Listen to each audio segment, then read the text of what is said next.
Untuk pertama kalinya, pemirsa, dalam catatan sejarah, Hakim Agung ditangkap tangan oleh pihak Komisi Pemberantasan Korupsi berkaitan dengan kasus dugaan suap penanganan perkara di Mahkamah Agung.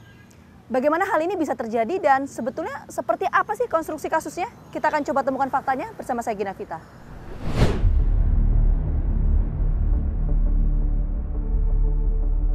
Komisi Pemberantasan Korupsi atau KPK melakukan operasi tangkap tangan. Dalam penangkapan tersebut, KPK juga menyita uang tunai sebanyak $205.000 Singapura atau sekitar 2,2 miliar rupiah.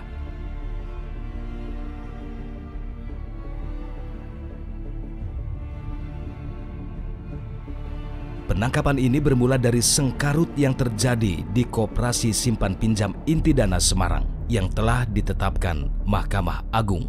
Putusan MA nomor 874K/PDT-Sus/Pilot-2022 itu mengabulkan permohonan penggugat agar KSP Intidana dinyatakan pilot sekaligus membatalkan putusan dua pengadilan sebelumnya.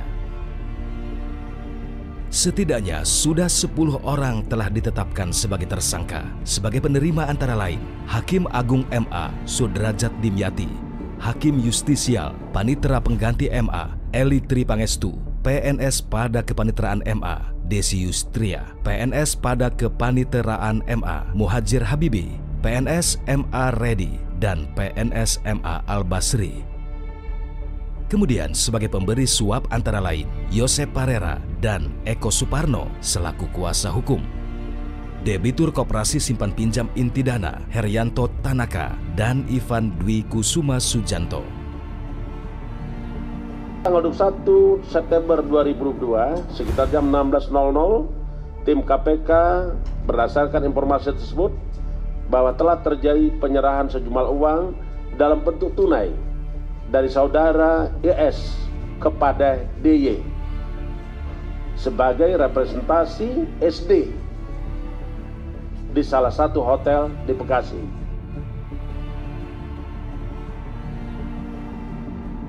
Di Mahkamah Agung yang merupakan benteng pertahanan terakhir peradilan di Indonesia, ambrol. Kami dari Mahkamah Agung akan menyerahkan sepenuhnya proses ini kepada KPK untuk menyelesaikannya secara hukum, tentu saja dengan mengemukakan asas praduga yang tidak bersalah.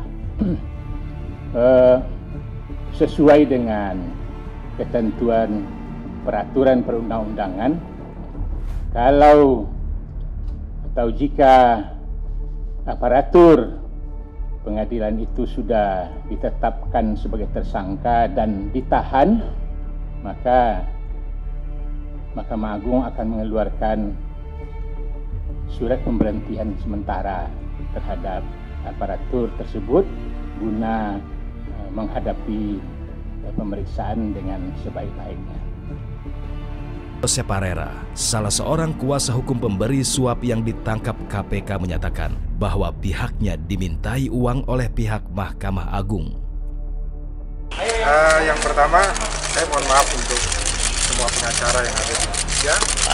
Inilah sistem yang buruk di negara kita, di mana setiap aspek dari tingkat bawah sampai atas itu harus mengeluarkan uang. Salah satu korbannya adalah kita.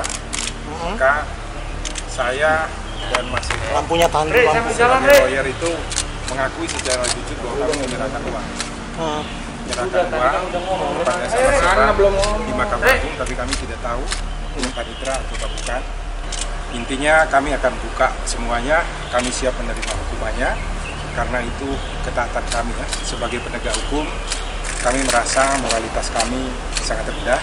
Kami bersedia untuk dihukum yang seberat-beratnya dan harapan kepada semua pengacara tidak mengulangi hal-hal seperti itu. Bang, yang Anda mau katakan bahwa Anda mengalami pemerasan demikian atau sebaliknya atau seperti apa? Memang awalnya ada permintaan atau niat awal itu dari siapa? Ada permintaan. Intinya ada permintaan. Artinya bahwa permintaan itu yang disampaikan Desi kepada Anda atau langsung Pak Sudrajatnya? Hah? Gimana Pak? Oh bukan, saya tidak kenal sama Hakim Agung. Oh nggak kenal, berarti dari Desinya ya? Iya, tidak kenal. Oh gitu. Pernyataan ini membuat tim fakta tergelitik. Siapakah Yosep Parera? Kasus apa yang mendasari suap menyuap di garda terakhir penegakan keadilan di Indonesia ini? Kami pun melanjutkan penelusuran ke kantor Yosep Parera yang berada di Semarang, Jawa Tengah. Konon kabar yang beredar jika Yosep Parera dijemput oleh tim KPK di kediamannya di wilayah Tawangmas, Semarang Barat, Jawa Tengah.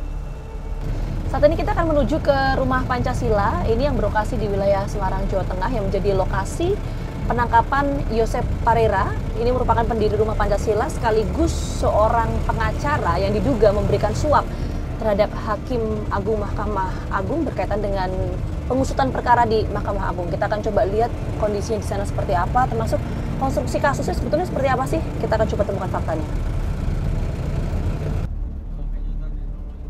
Tak sulit bagi tim fakta untuk mencari keberadaan kediaman Yosep Parera.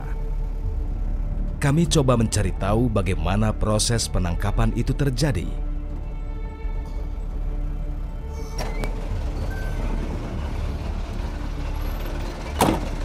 Kita sudah sampai di kompleks perumahan Rumah Pancasila. Kita akan coba tanyakan yang mana ya. Permisi. Selamat siang, Mbak. Perkenalkan, saya Vita, Pak, dari TV One. Dengan Pak Agung ya, Pak? Kita boleh ngobrol sebentar, Pak Agung? Pak Agung ini petugas keamanan di sini ya, Pak, ya? Di sini. Bapak sempat dapat informasi nggak dari warga atau mungkin dari petugas keamanan yang berjaga soal kemarin yang setelah ditangkap saya Pak masuknya Yosep? itu, terus saya ada informasi dari satu security-nya itu, katanya Pak Yosep kena KPK gitu. Jam berapa itu Pak waktu itu ditangkap? Siang sekitar jam 2. Oh, jam 2 siangan ya Pak ya? Jam 2 siang. Oke, waktu itu banyak Pak yang kemudian ditangkap atau hanya Pak Yosep saja di sini? Pak Yosep sama itu Pak Eko. Oh, 2 orang berarti ya Pak ya? Cepat berarti Pak ya penangkapannya ya Pak ya? Cuma ada dari Poltabes itu di sini semua, di sekitar sini. Jadi banyak aparat yang berjaga juga ya? Iya. Cuma yang kelihatan aparat toh, untuk KPK-nya nggak kelihatan. Oke, baik. Terima kasih banyak Pak Agung ya atas waktunya ya. Ya, sama-sama. Kita akan coba temukan fakta berikutnya. Tak berhenti sampai di situ. Langkah kami pun langsung menuju tempat di mana Yosep Parera dijemput oleh tim KPK pada 22 September 2022. Suasana pun sangat sepi ketika memasuki komplek perumahan ini. Kita sudah sampai di Rumah Pancasila dan Klinik Hukum. Ini yang menjadi lokasi ditangkapnya Yosep Parera, merupakan pengacara atau kuasa hukum yang diduga memberikan suap ke Hakim Agung pada Mahkamah Agung. Permisi. Kami pun bertemu dengan Rian dan Tresno yang merupakan tim media di Rumah Pancasila yang didirikan Yosep Parera. Salam kenal, saya Vita dari TV One. Mas Tresno.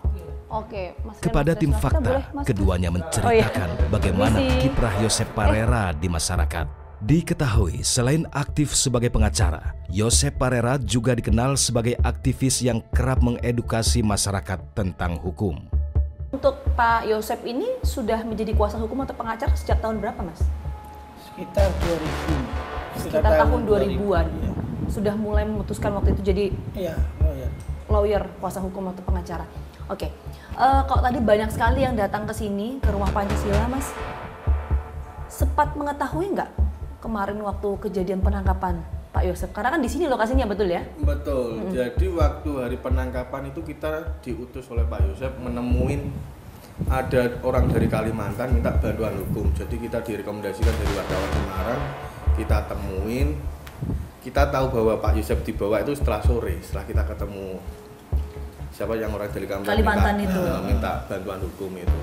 Nah, informasi dari orang-orang kantor itu, Mas, gimana yang disampaikan waktu penangkapan? Apa saja yang dibawa oleh tim penyidik waktu itu?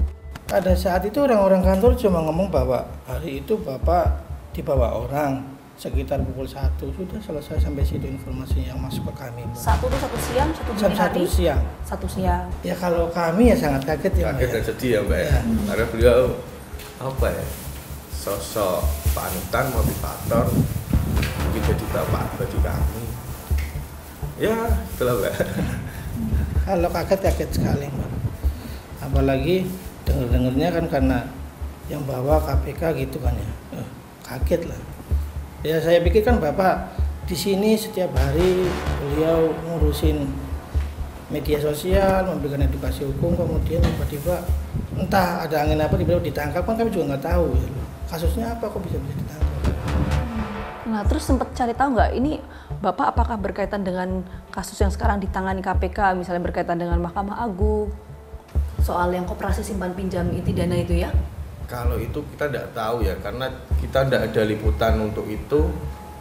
Mungkin itu urusan kantor sendiri ya Mbak, kita tidak tahu urusan kantor, jadi beda antara kantor dan media. Gini Mas, ini kan Rumah Pancasila memberikan layanan hukum. Ada tidak masyarakat yang kemudian berkaitan dengan kasus ini datang kemari meminta bantuan ke Pak Yosep berkaitan dengan kasusnya, khususnya untuk yang Mahkamah Agung ini ya, perkara di Mahkamah Agung yang menjerat Pak Yosep. Ada tidak selama ini? Kalau selama ini kami kurang tahu ya Mbak, karena kalau untuk urusan hukum ya langsung dengan anak-anak yang di sini atau yang di sana. Urusan kami pure untuk tentang bagaimana media mengedukasi masyarakat, kita cari isu-isu terkini, bagaimana kemudian kita mengangkat kembali dengan hal-hal yang simpel dan aturan hukumnya seperti apa. Cuma seperti itu. Oke, tapi Pak Yosep itu kenal nggak sih sama Hakim Agung Sudrajat Dimyati? Kalau dari hasil preskon kemarin dari surat terbuka Bapak yang ditulis sama Pak Yosep, beliau tidak kenal, beliau kenalnya oleh Desi. Ada permintaan uang, nah ini harus saya konfirmasi karena sempat waktu itu Pak Yosep kan sempat mengatakan bahwa ada permintaan uang dari pihak Mahkamah Agung untuk menyelesaikan perkara ini. Itu betul nggak sih? Memang ada permintaan uang itu? Sesuai dengan pengakuan Bapak di preskon, ya berarti mungkin seperti itu Mbak. Ada permintaan kan? Bapak selalu menggarisbawahi 2 kali bahwa ada permintaan. Aktivitas keseharian di Rumah Pancasila ini apa aja sih Mas? Kalau kami sih sebagai tim media, maka berurusan langsung dengan media, entah itu mengangkat isu-isu yang berhubungan dengan hukum, kita bahas tentang edukasinya untuk masyarakat seperti apa. Kira-kira itu lembah pokoknya. Oke, jadi layanan hukum lah ya setidaknya ya. Untuk masyarakat, mengedukasi masyarakat dan mahasiswa tentunya ya. Karena kan tidak semua orang tahu paham hukum dengan mudah ya. Jadi banyak yang komen ke kita bahwa penjelasannya Pak Yosep itu sangat mudah dimengerti. Aktivitas keseharian di Rumah Pancasila ini apa aja sih Mas? Aktivitas Pak Yosep setiap hari hampir ada tamu datang untuk apa ya, konsultasi hukum, entah itu berbayar, entah itu cuma rata-rata kalau jam pagi itu ada yang minta bantuan kita, entah minta bantuan sosial, entah minta bantuan hukum, itu tiap hari hampir ada datang ke sini. Oke, jadi ini untuk pelayanan hukum lah ya, Rumah Pancasila ini didirikan ya. Di dalam melakukan pembayaran pajak. Nah, jika memang dikenal sebagai aktivis yang sering mengedukasi masyarakat tentang hukum dan membela keadilan, mengapa Yosep Parera justru terlibat aksi suap menyuap? Perkara apa yang tengah ditangani hingga perilaku korup itu dilakukan?